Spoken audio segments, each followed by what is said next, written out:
Welcome, everyone.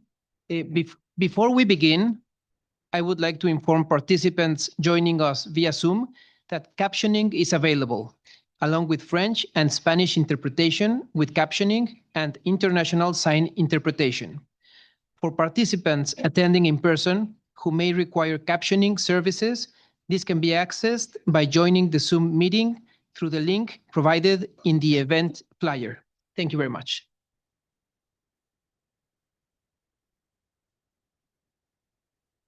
Bonjour, bonjour à tous. Soyez les bienvenus ici à la Misión Permanente de Mexique.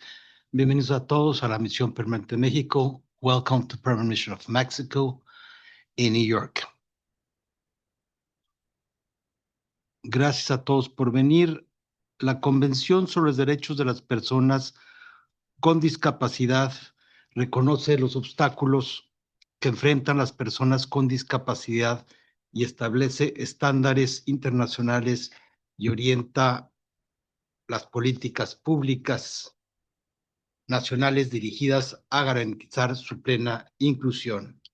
Es un honor para mí participar en este espacio de diálogo dedicado a reflexionar sobre los avances y desafíos en la implementación del artículo 31 de la Convención sobre los Derechos de las Personas con Discapacidad relativo a la recopilación de estadísticas y datos.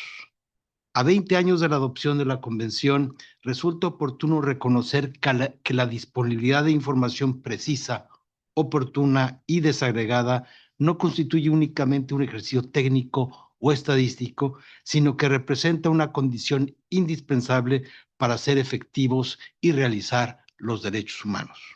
Sin datos confiables, las políticas públicas carecen del sustento necesario para identificar desigualdades, atender necesidades específicas y garantizar que ninguna persona con discapacidad quede excluida del desarrollo social y económico. La recopilación de datos sobre discapacidad continúa siendo un desafío mundial.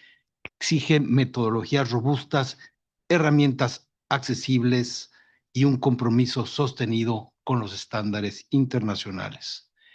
En este esfuerzo, el enfoque biopsicosocial impulsado por la Clasificación Internacional del Funcionamiento de la Discapacidad de la Salud permite avanzar hacia una comprensión integral de la discapacidad entendida como el resultado de la interacción entre factores personales y contextuales y no exclusivamente desde una perspectiva médica.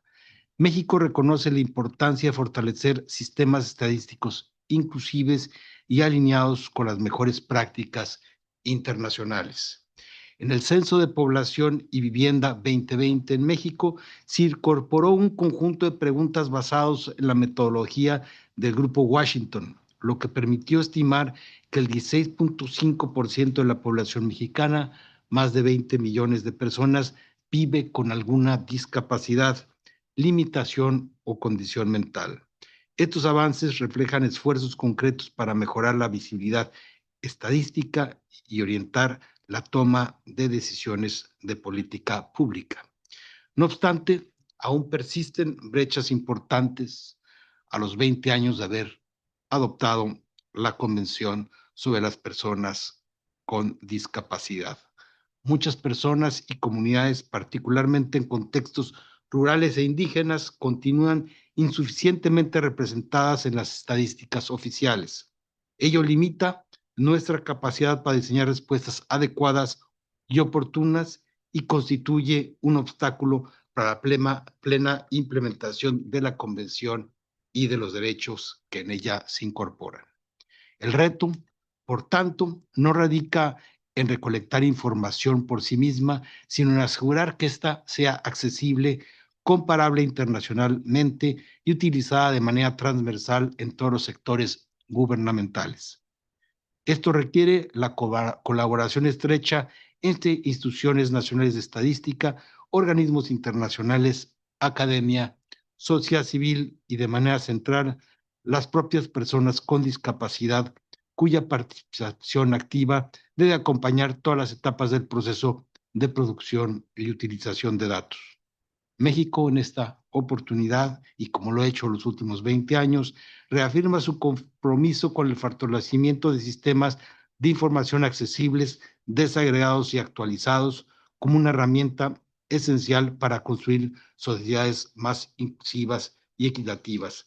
Antes de agradecerles su presencia, su atención, deseo darles todas las seguridades de la plena colaboración de México en el éxito de esta reunión, de este seminario, de esta reunión de Estados partes y reiterarme a sus órdenes para cualquier cosa que ustedes necesitan. Estará de la Ciudad de México y los dejo en las manos de nuestro consejero especialista en temas de segunda y tercera comisión, Roberto Peña, para que continúe el debate. Y de nuevo, muchas gracias a todos ustedes por su presencia y buen día. Muchas gracias.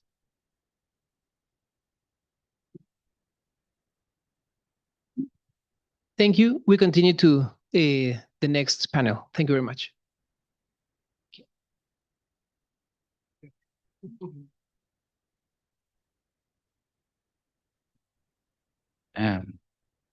Hi, everyone. Thank you for being here with us. Thank you, Ambassador Thierry Munoz Ledo, for his speak. And first, I would like to thank everyone for joining us. My name is Ahmad Ghanem. I'm a technical coordinator with Global Disability Fund, and I will be the moderator today with this session. I would like also to thank our sponsor today, Mexico, Finland, International Disability Alliance, CBM, Global Disability Fund, and Fordham University for all their support to have this session together.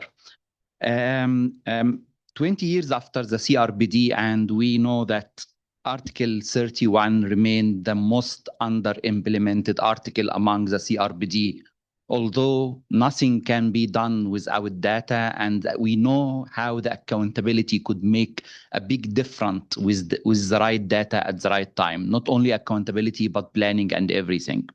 So without further ado, today we have an exceptional group of speakers who will take us across the full journey of data value chain that could make a big difference in the implementation of the CRPD. Today we have, I will briefly introduce them and then we will have their speaker.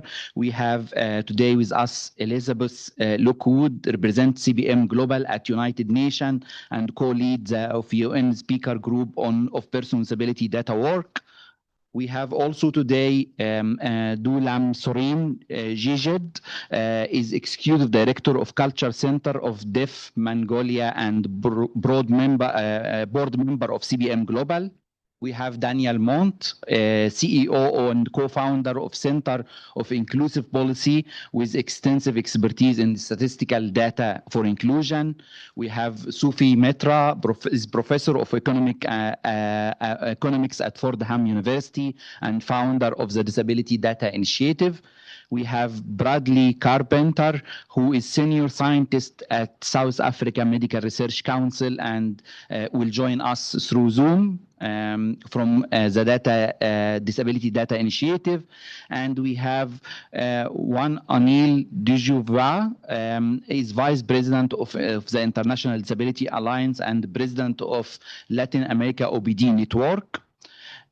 Also, we will have a closed remark of Irwa Tueika of the Finnish Institute for Health and Welfare, representing one of the key partners driving progress in disability data globally. So without further ado, I know that we have a very restricted time. We have first starting with Elizabeth Lockwood. The floor is you, Elizabeth.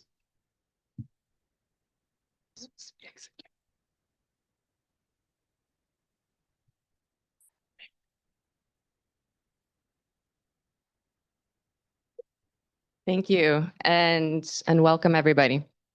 I'm here representing CBM Global today. We support the inclusion of persons with disabilities and disability rights in Africa, Asia, and Pacific and Latin America. And through our programmatic work, advocacy, and advisory, we have learned that data are needed to understand the real situation of persons with disabilities, to reflect reality and affect policy change. And we want this data in line with Article 31, and it's one of our advocacy priorities. Everything we do is in authentic partnership with OPDs. Very proud of that. And accordingly, we support OPDs to collect data that matters to them and that they can use for data advocacy. For example, we worked with the World Federation of the Deaf to collect data on women in Nigeria, deaf women in Nigeria accessing health services. And then we replicated this in Bolivia with deaf indigenous women. And this was very important data because this was data never gathered before. We have made gains since 2014. So I'll talk a little bit about our experience with the Sustainable Development Goals. We were part of the SDG indicator framework discussions, and we were at the very first meeting, and stakeholders were not allowed to speak or participate. But throughout advocacy with International Disability Alliance, we now are equal partners and key stakeholders in this process. We are even members in the task team lessons learned group for the next Sustainable Development Agenda. So very proud of that. Additionally, we have been very strong in pushing for citizen data to be recognized by countries and also the United Nations. And when we started this process, citizen data were not recognized, but now they are more and more recognized. They complement official statistics in a very powerful way because they fill critical data gaps, especially for persons with disabilities. So we are part of the Collaborative on Citizen Data. This is a multi-stakeholder partnership, and our framework was recognized by the UN Statistical Commission in 2025. So very, very excellent progress that we can say there. Really, the role is to support OPD-led citizen data collection to complement official statistics. And so this is something that we continue to support, work with Fordham and others on this.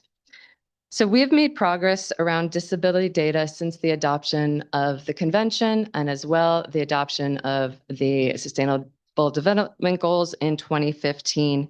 We must build upon this momentum for the next 20 years, work together and ensure that we're gathering disability data to ensure OPDs are supported throughout the data value chain and that we have an increased accurate, reliable, and trustworthy data on persons with disabilities. Thank you.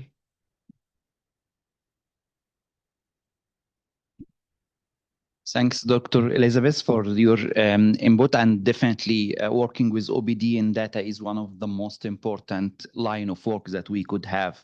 Now we will move to Delomesrin G. If you allow us, thank you, please.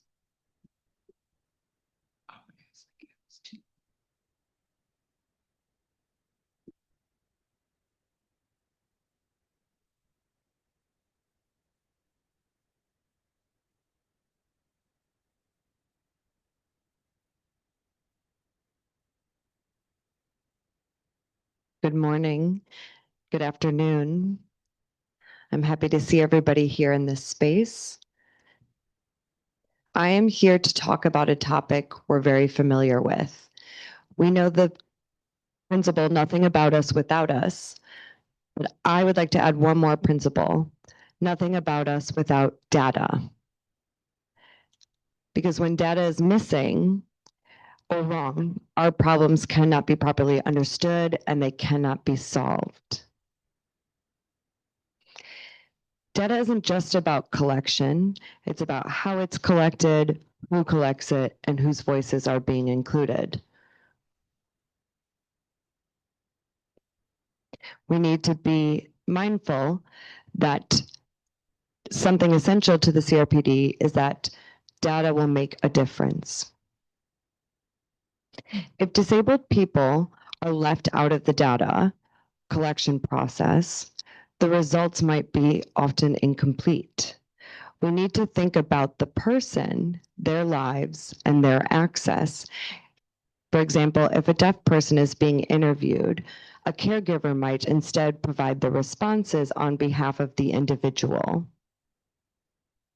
They might think that the language access that's being conducted for this research, a small gesture is sufficient and clear communication access when that is not the case. They may mistake that their needs are met, and the data will record it as being met.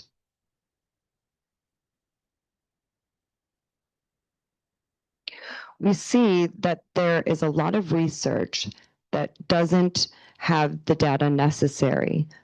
The barriers become invisible, and policy responds to a reality that doesn't exist. Instead, we need to be conducting the work with persons with disabilities where they can respond on their behalf. When we have proxy respondents, the information can be misleading or inaccurate, and there's a negative effect on the population being surveyed. Individuals with disabilities must have dignity in their access to be able to respond. Policies that are made based on inaccurate data leads to policies around education, and challenges remain. Oftentimes, people with disabilities are afraid to disclose their disability because they're afraid that that will impact their access to work, which is why accurate data about the lives lived by people with disabilities needs to be accurate. Typically, OPDs have the ability to collect the data that they need from the community they represent best.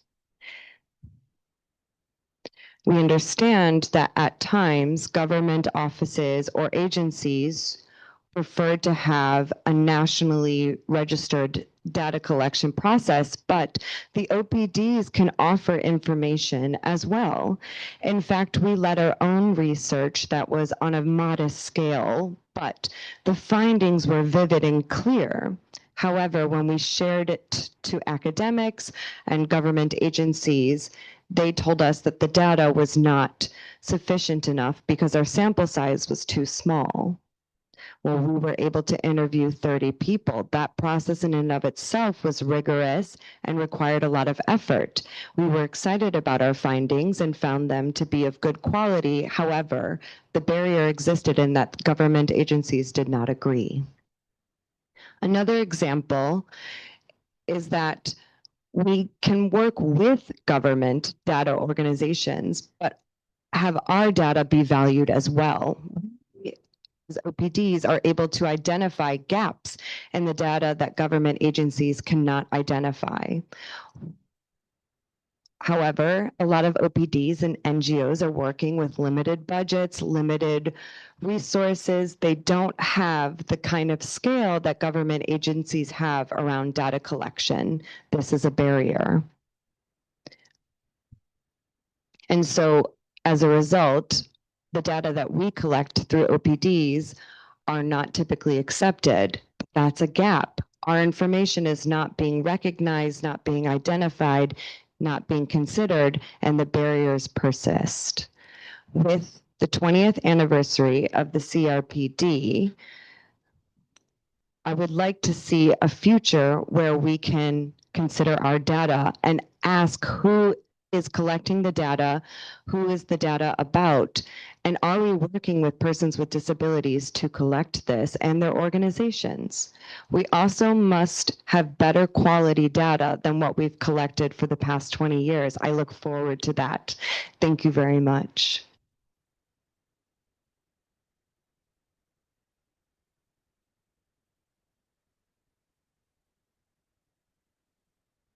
Thank you, Dolmasreen, and thank you for reminding us that Organization of Persons Ability and Persons Ability is an actor, producer, and verifier of data, not only a subject of the data. Now we will move to Dan Mont for his intervention. Thank you. Dr. Dan.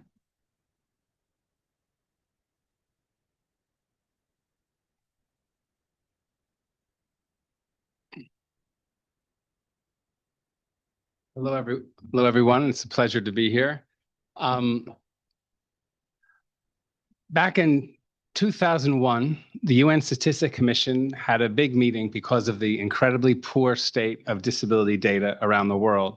And the national statistical offices around the world all were throwing up their hands like, we don't know how to do this, we don't do this, it's terrible.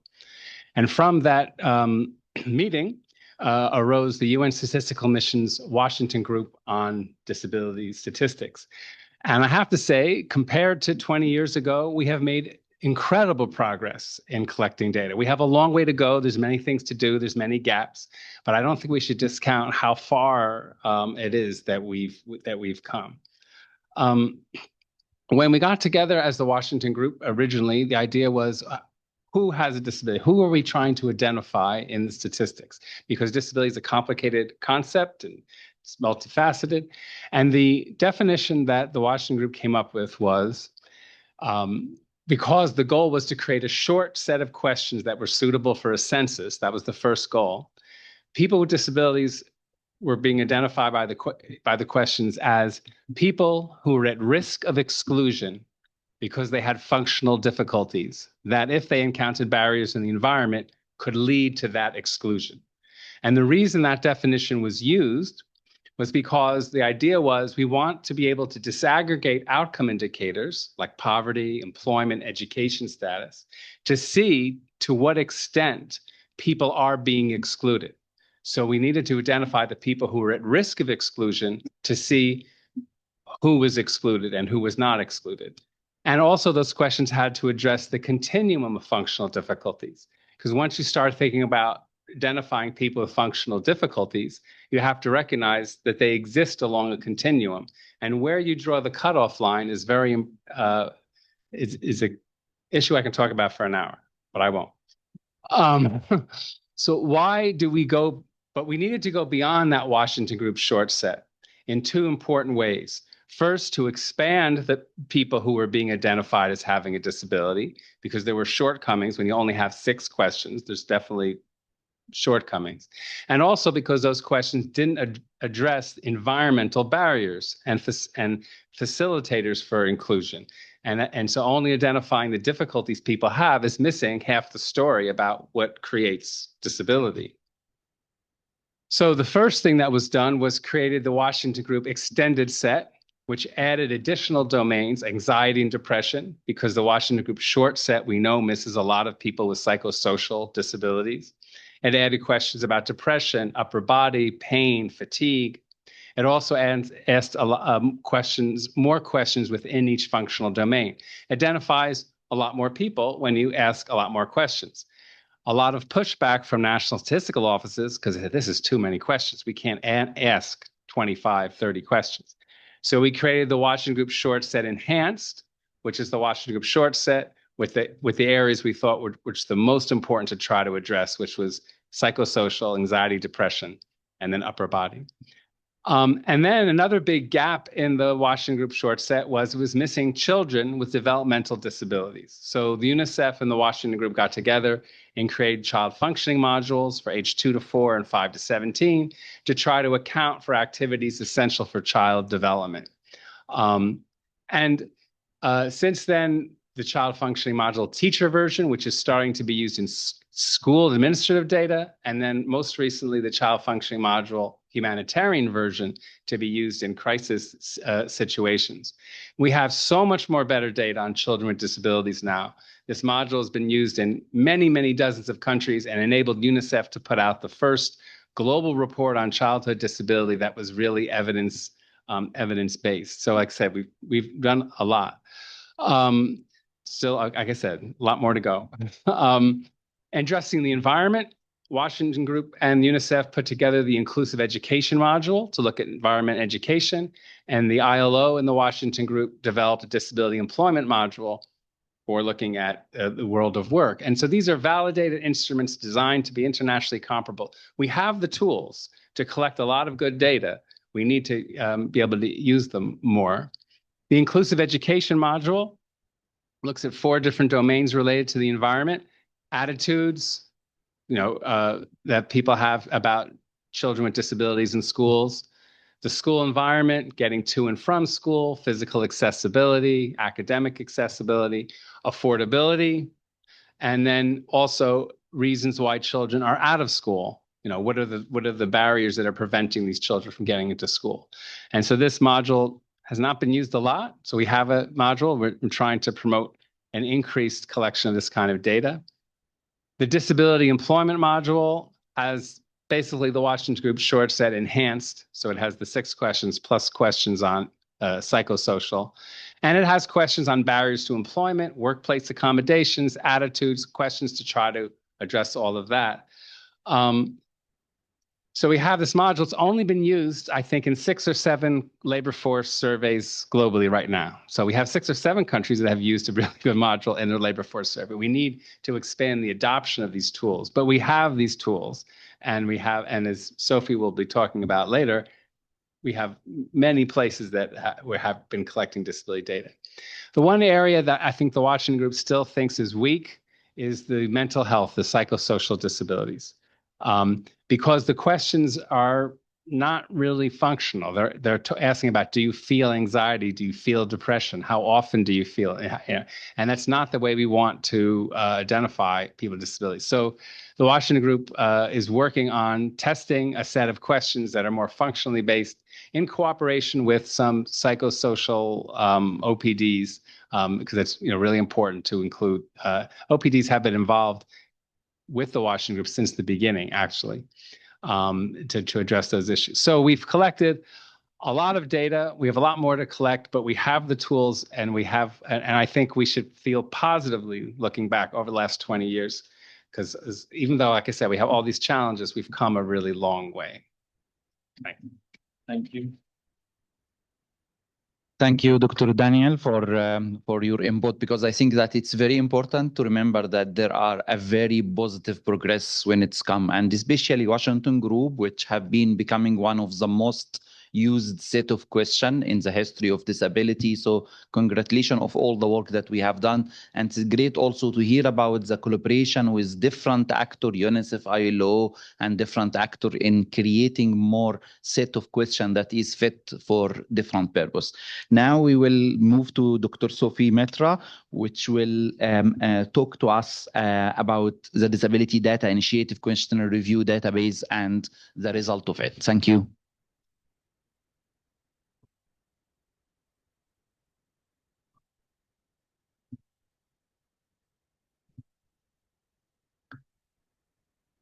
We have a timekeeper.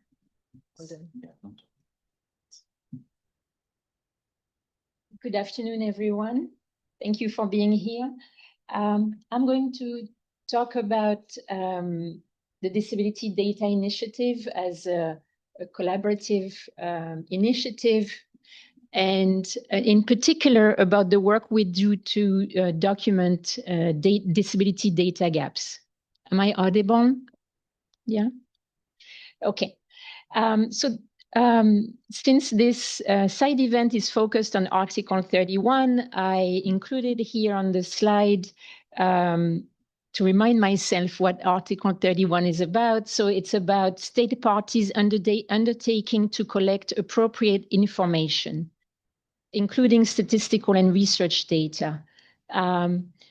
So we've heard already from Dan Mont all the progress that has been made for us to figure out what appropriate information means when we are collecting data through surveys and population censuses with tools that allow us to collect reliable and internationally comparable data.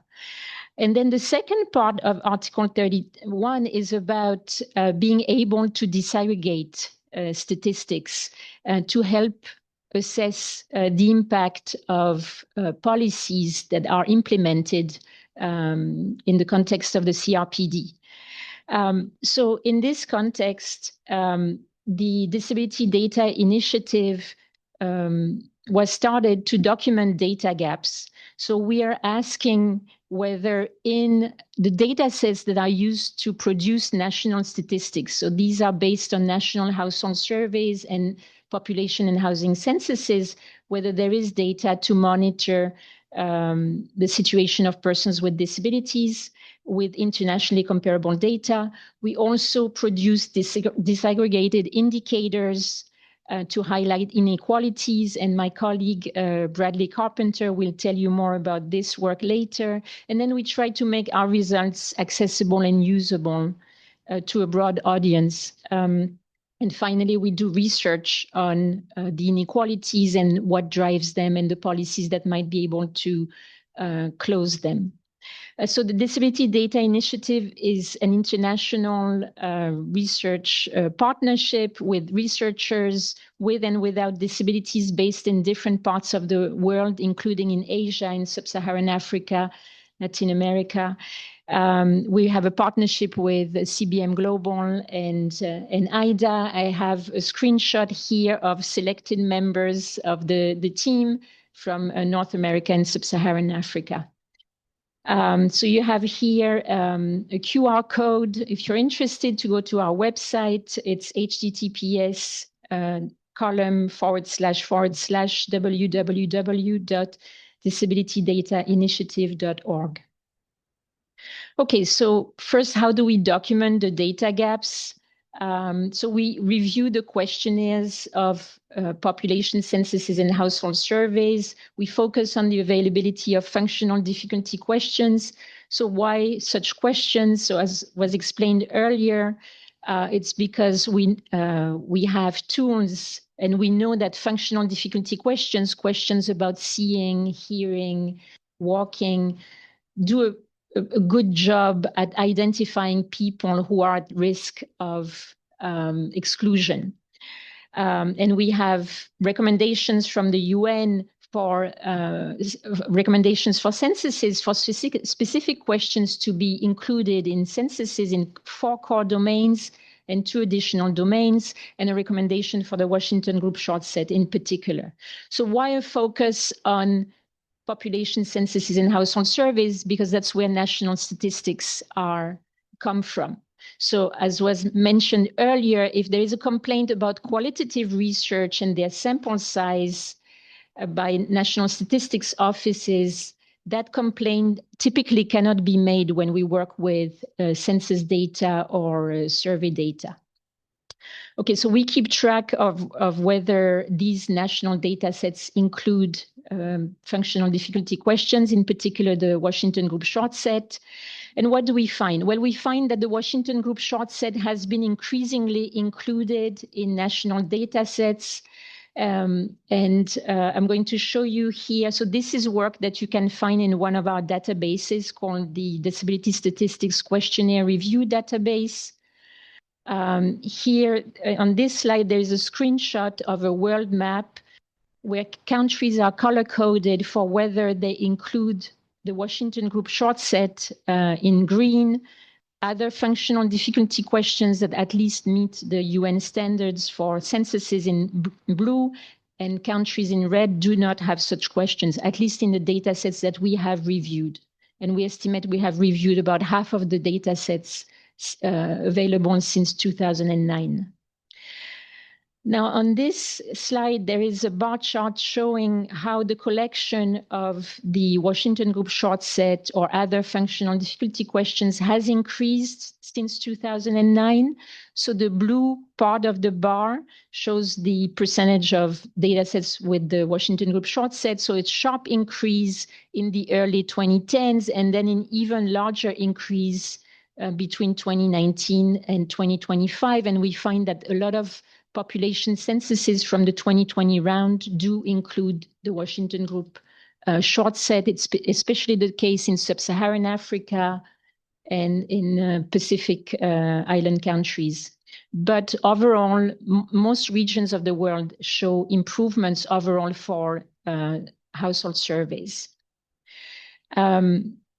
Here, if you are looking for results for a particular country, you have a way to look at detailed results. Like, for instance, if you're interested in Fiji, trying to identify if Fiji has collected the data with the Washington Group short set, you can zoom in on the particular country of interest.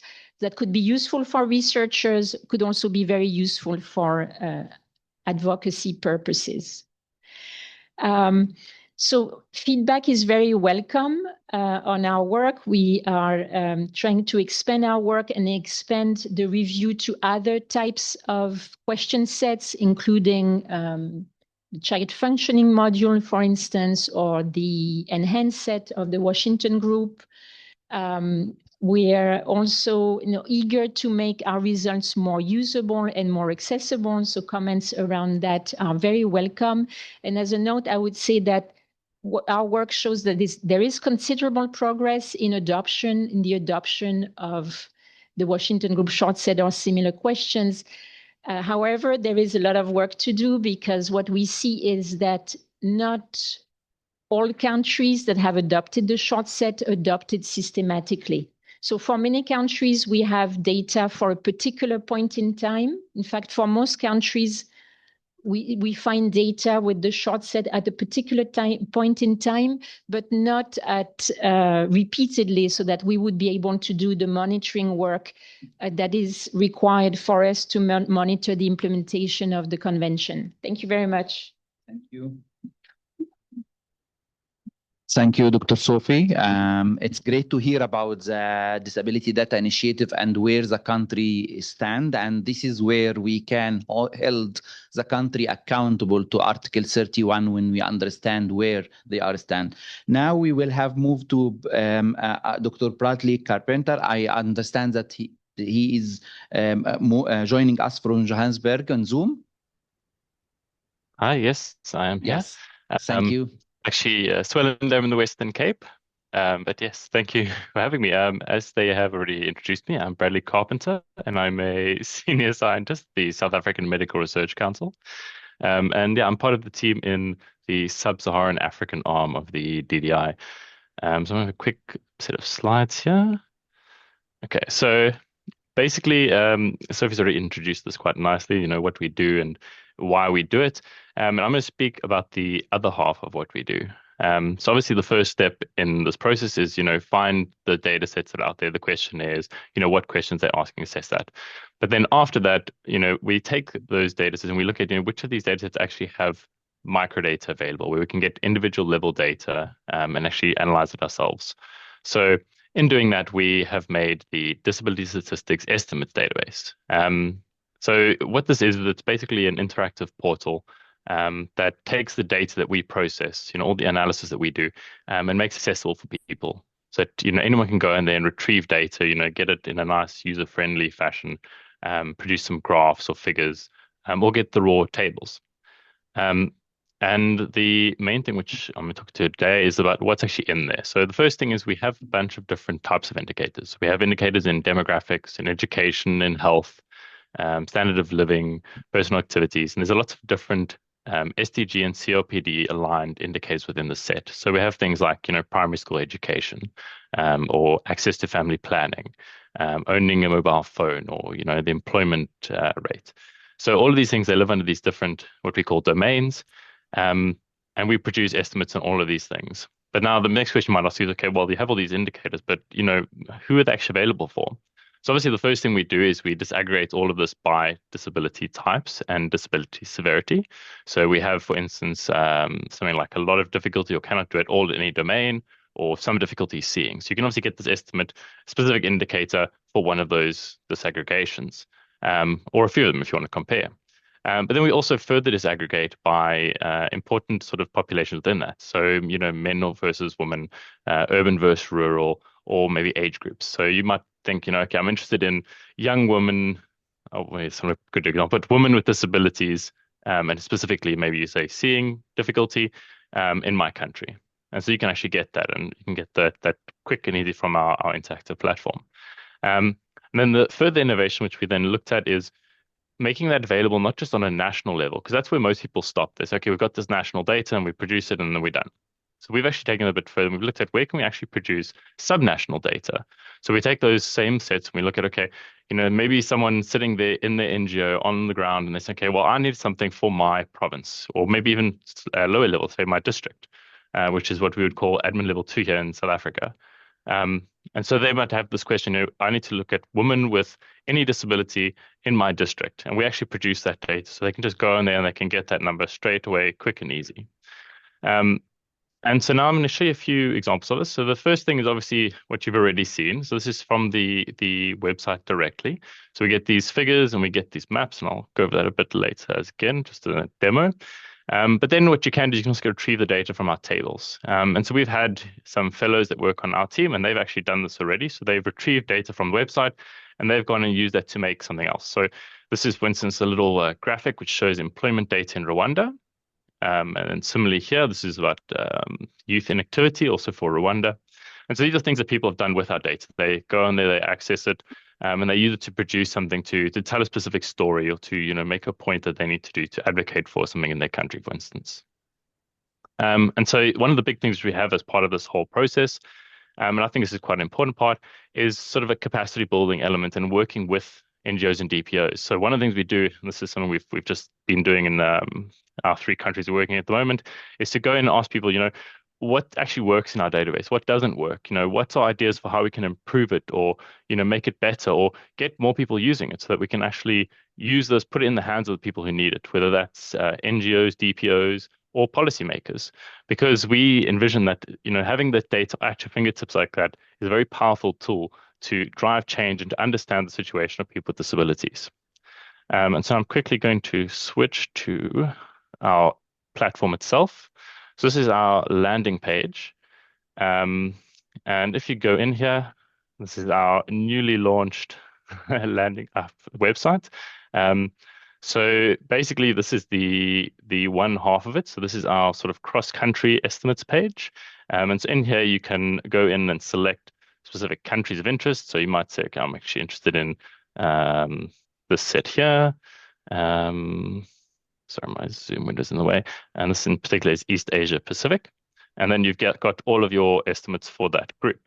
In this case, we're looking at multidimensional poverty, but I'm quickly going to switch us over to something else. So maybe we can look at primary school education. It's always an interesting one. Yeah, so now we've got this for all these different countries, and we can also break it down by more different types of grouping. So in this case, we're looking at a 3-way, which is no, some, and at least a lot of difficulty. But you can also break it up into further disaggregation, where you split out each of those Washington group levels into their own different category. Similarly, you could also look at different types. So you might not be interested in any. You might have a specific interest, like you want to see just the data on seeing difficulties. So we also allow that to be accessed directly. So you can see, I get this very nice, quick cross-country comparison. And of course, here, the interesting thing always to note is that regardless of which country we're looking at, really, there's always this gap where people with disabilities have less education than those without. And this is something we see sort of cross-country as we look at the data. And then one other thing which we've done, and I'm going to quickly switch here to Mexico. So for instance, here we've got a map of Mexico. And this is the same sort of ideas that we have subnational data based on these same sets of indicators. But now you can actually look at it, say, at a province level, or if you want to look at a lower level, you can look at the table view. We don't have the lower level maps just yet. But you could go in here and say, okay, let's look at the employment data. I hope there's employment in Mexico. Yes, there is. Good.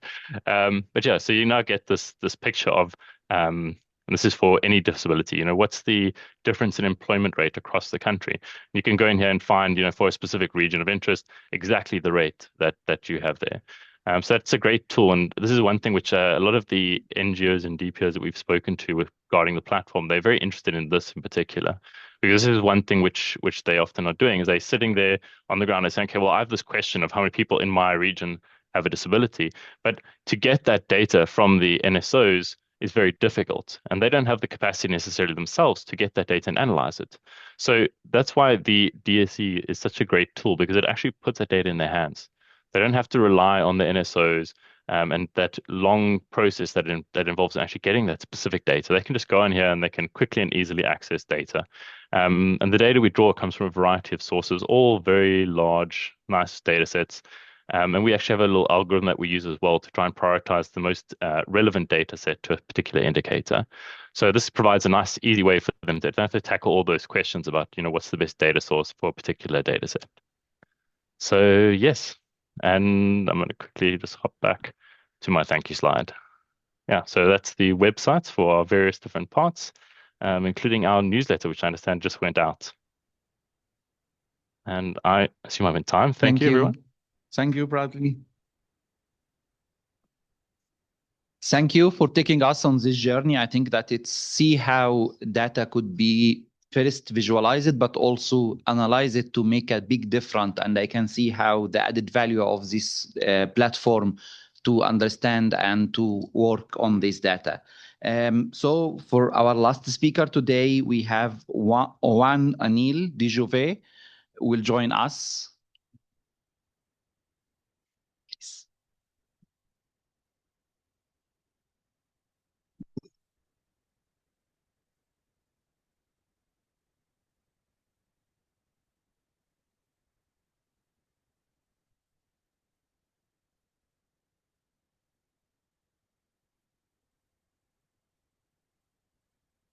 Okay, thank you, Chair. Hello, everyone. Good afternoon. Thank you, Chair, for giving me the opportunity to talk in this great event. Let's talk about the Article 39, and thank you to our sponsors here. On statistics, we can sound so technical, talking about indicators, surveys, methods, systems, but the Article 39 asks something deeper. Who is seen, who is believed, and who is allowed to describe reality? For much of history, persons with disabilities were counted from the outside as patients, dependents, burdens, problems to be managed.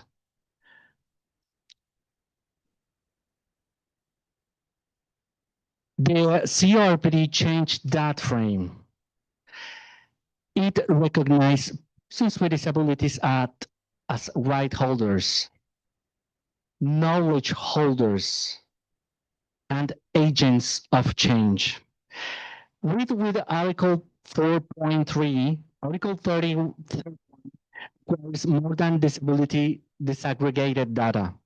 It requires a different relationship between states and persons with disabilities.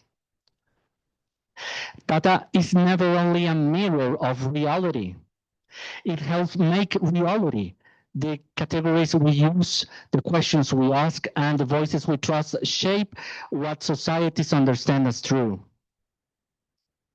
When persons with disabilities are missing from data, we are pushed out of public imagination.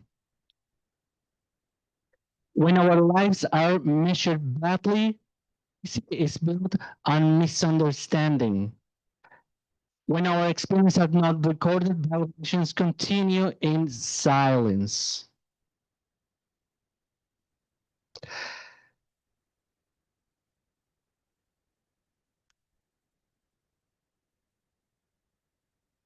There has been a progress, including in the Pacific. The Pacific Disability Forum and the Fiji Bureau of Statistics formalized cooperation to strengthen disability data in national census processes. What kind of relationships show it is possible when OPDs are treated as trust partners?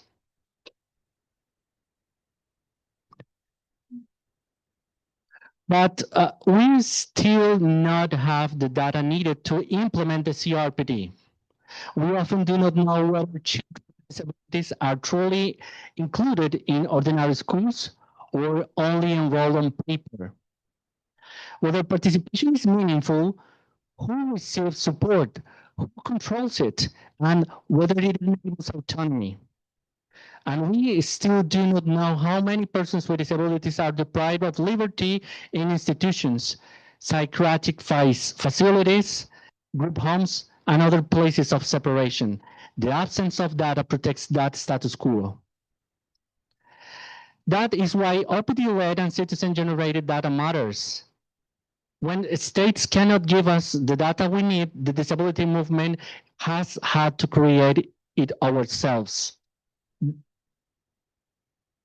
IDA has worked with OPDs globally to generate evidence from lived experience and knowledge collective.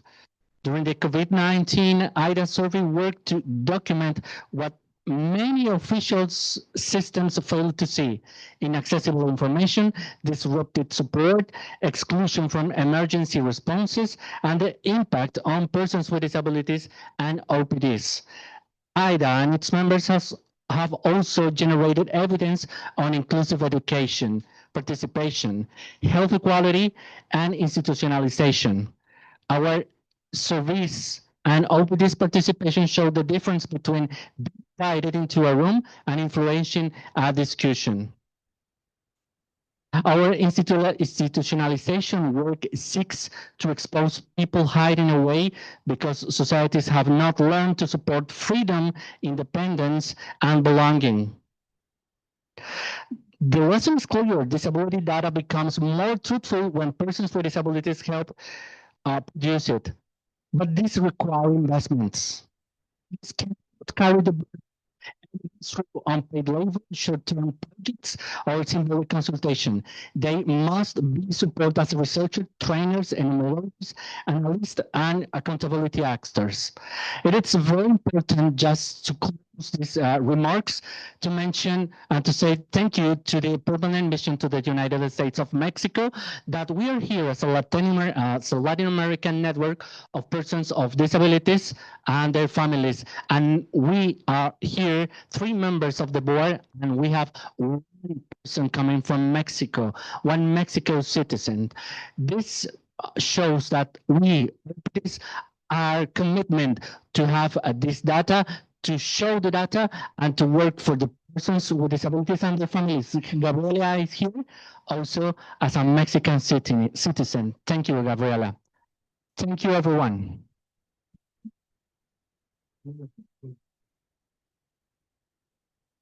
Thank you for all our 6 speakers. We have now around 8 minutes or more for some question.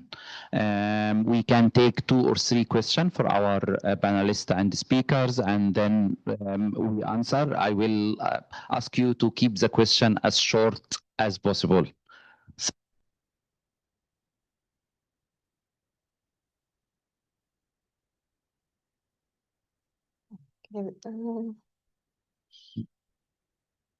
Well, thank you for excellent panel, and very exciting to see the progress on data, disability data. My name is Mohammed Lutfi. I am G3 ICT Director of Advocacy and Capacity Building. G3 ICT stands for the Global Initiative for Inclusive ICTs. We are a global international organization based here in the United States. I have a question to Dr. Mitra. You showed a map where we can zoom into a country and see how they are collecting data on disability and asking questions about functional challenges and difficulties. And I'm not sure if I understood correctly that in the analysis you do, you focus or you highlight the reasons why countries would not include questions on functional difficulties.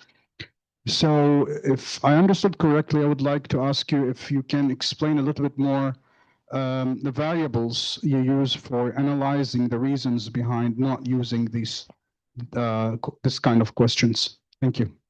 Oh, I have one more. Let's give it short. Do you have any or have you done any work on monitoring the outcomes of the data you collect, and to see how organizations of persons with disabilities or other stakeholders use the results of your reports? Thank you. Thank you. We have another question, and then if there are any questions from the room, and then we can answer the 3 questions, if it's okay, just to save time. We have several questions on the online. Do we have any information on the result of the test that the Washington Adjustment Group promoted to address intellectual and psychosocial disability? Maybe I will take another one. Good afternoon, everyone. I wanted to know if there any kind of initiative related to GW, fully adaptation. In particular, what we have seen in Latin America is that some country is that don't adopt the answer structure, or they don't consider psychosocial limitation. I think they're talking to Washington group, about Washington group question. Any last question from the room before we answer? Okay, we have 2 questions, so we can, thank you. Yeah, thank you. I'm Boniface Massa, Executive Director, Africa Albinism Network. I think my question is also on the Washington Group. Yeah, I think part of it was already asked about the monitoring at the level of OPDs. We have really seen a lot of countries in sub-Saharan Africa where we work. They have included albinism and there is data in those countries. But from a statistic point of view, there are always a lot of questions if you look at the data that the states have produced vis-a-vis the population of those states. So I want just to ask, have you done an analysis of such data and really see whether the process of collecting it had any gaps and what could be the recommendation of OPDs using that data that has been produced? Is it? Thank you. The last question before we start answer.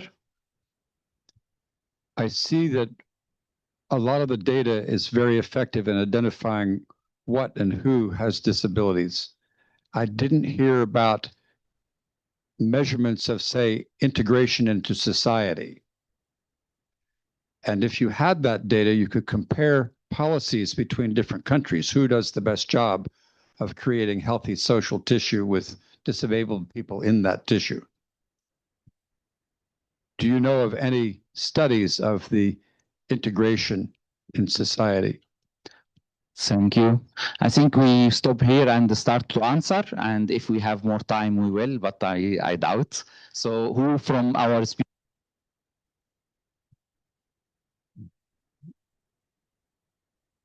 The last question is very easy. There's many, many studies. We were just talking about identifying the people with disabilities. There's studies on the patterns of prevalence. Is it related to age or gender? And there's many studies on outcome indicators. Is it related to poverty, employment, education, marriage, fertility? Oh, there's once you can identify the people with disabilities in these surveys, you can start disaggregating and looking at those things. The question about the psychosocial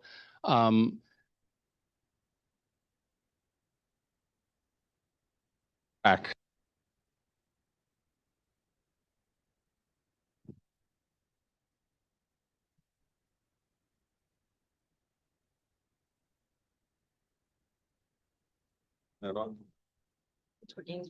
It's working. Okay.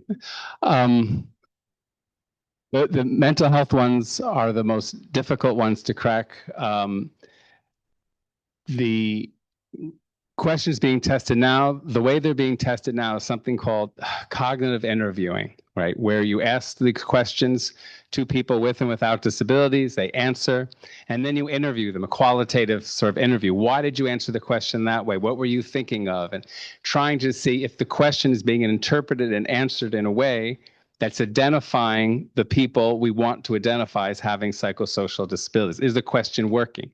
Is it, do the people who in the qualitative interviews, we say, yes, this person has a psychosocial disability. Are they being identified by the questions?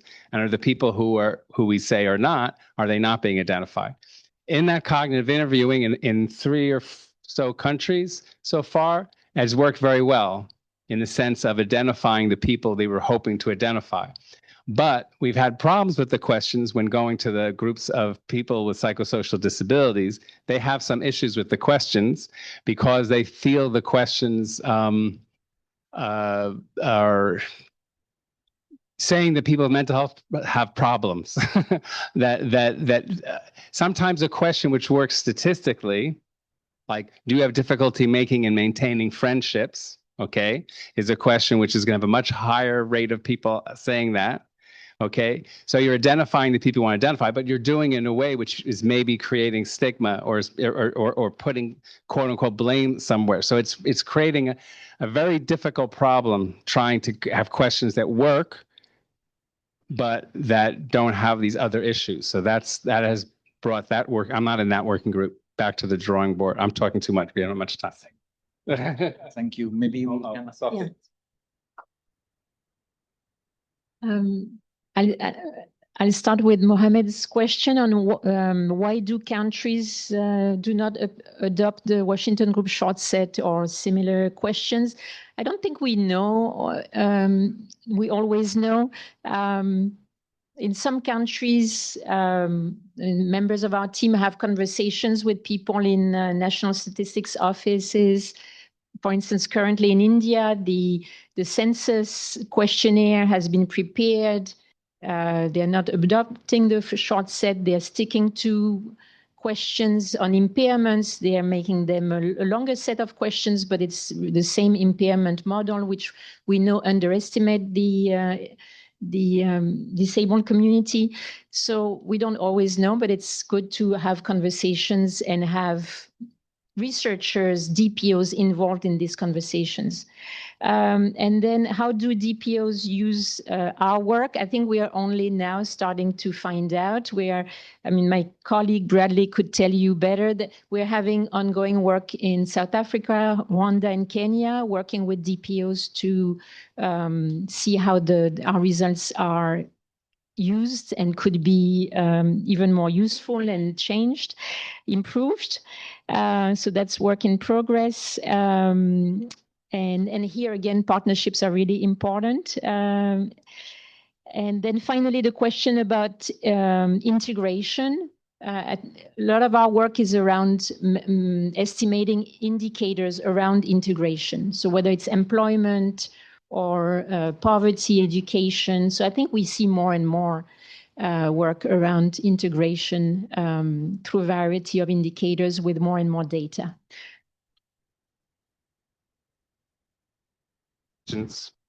Is they're afraid of identifying more people, or they're thinking they want to identify the people who they think are going to be covered by their disability certification program. And if their program is only addressing people who have severe, for lack of a better word, disabilities, they don't want to say, oh my God, our program should be reaching 10% of the population, not 2% of the population. I think that's one barrier.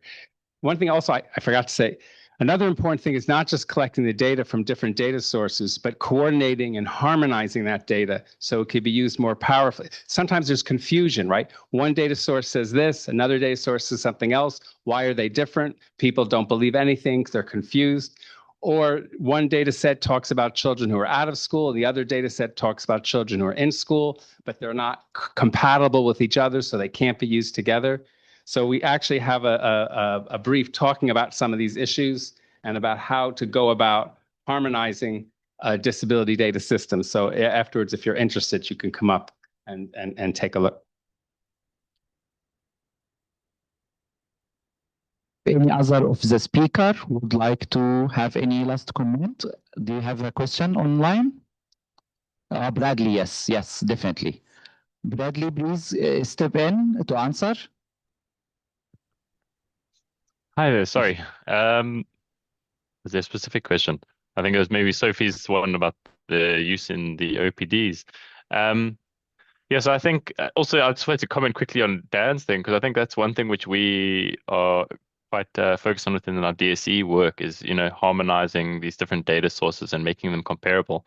So I think that's one thing which obviously people, if they're interested in that, that's something we do. And we have a methods page within our site that actually covers a lot of that.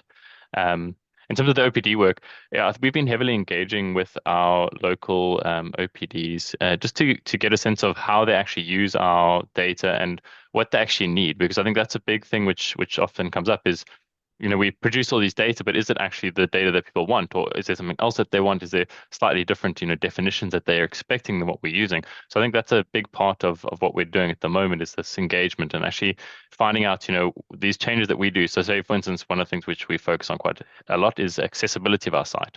And some of the accessibility changes that we actually made in the beginning, when we then actually went to the OPD and said, okay, use the site, see how it works for you. They came back to us and said, actually, no, these accessibility changes you've done, they don't actually work for us. We want it done slightly differently. And so I think that ongoing engagement and that sort of cycle that you go through of iterating and building something and letting them letting people test it and use it and seeing what you can improve. It's a big part of what we're doing at the moment. And it makes a big difference in terms of making data accessible to everyone and making sure that people can actually use your data and empower, change with it. Thanks. Continue the conversation for hours, but we have very limited time, so I will move now to Erwa Toika, Institute for Health and Welfare, for closing.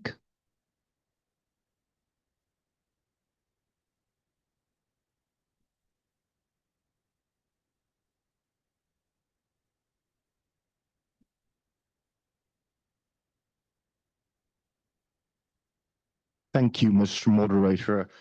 My esteemed colleagues and friends, as we conclude this discussion, I would first like to thank Mexico, the co-sponsors, our moderator, and all the speakers for an interesting and thought-provoking event.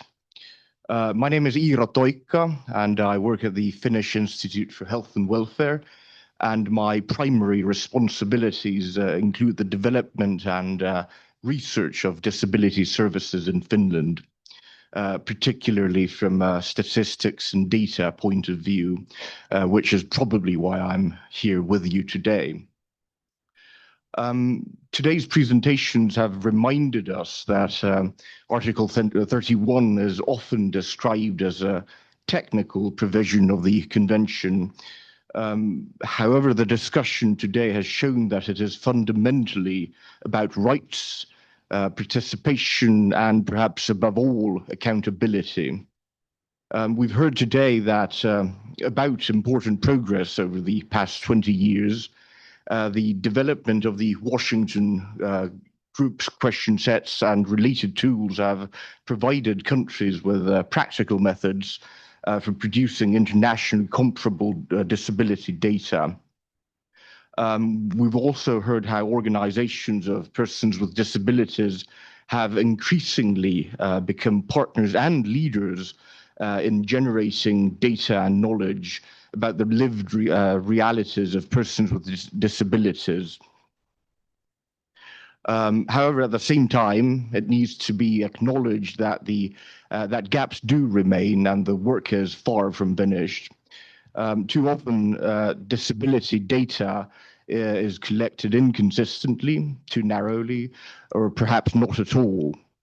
In many respects, we still lack reliable information about whether persons with disabilities can access education, employment, healthcare, social care, justice, political participation, or independent living on an equal basis with others. And even where this data does exist, it is not always analyzed, disseminated, or used in ways that inform policy and improve people's lives. So regardless of the progress we have made, much work still remains, that is sure. One message that emerged clearly today is that good disability data requires more than good methodology.